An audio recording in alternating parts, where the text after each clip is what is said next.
Welcome back. Today we'll learn about structures in C++.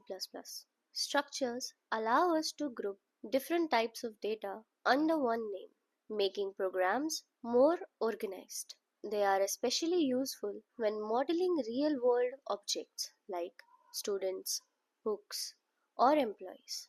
A structure or struct is a custom data type that combines variables of different types into one unit.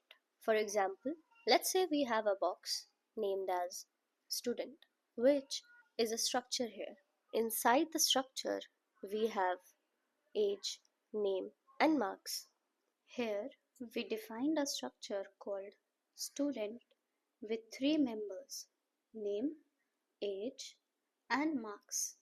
We then create an object S1 and assign values to it. Let's try running this program and see the output.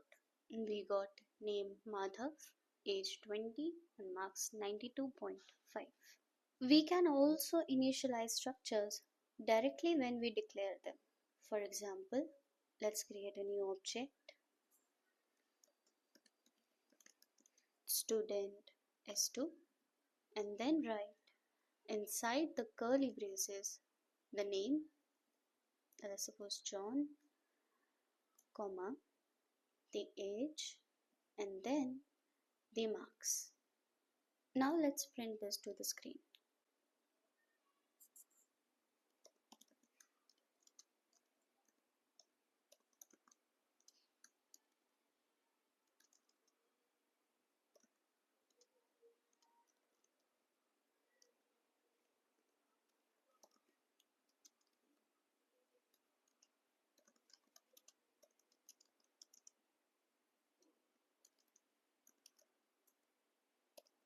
Now we got John is 19 years old with marks 89.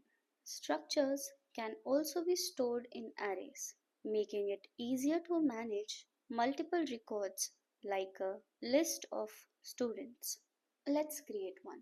We write structure student and then we write the array's name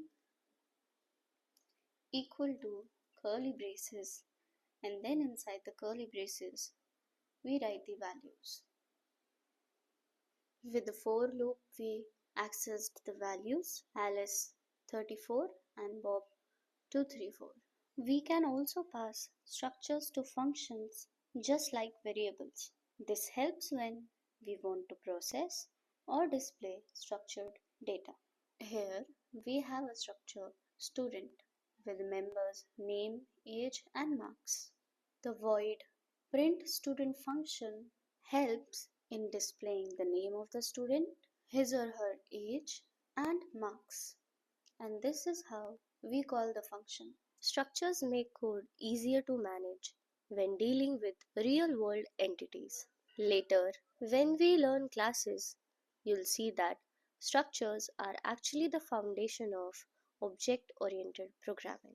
So in this lesson we learn how to define and use structures, initializing and creating arrays of structures, passing structures to functions. Your challenge: create a structure book with title, author, and price. Store 3 books in an array and print their details. If you completed the challenge, drop this emoji in the comments. Like, share, and subscribe because in the next lesson, we'll cover classes and objects.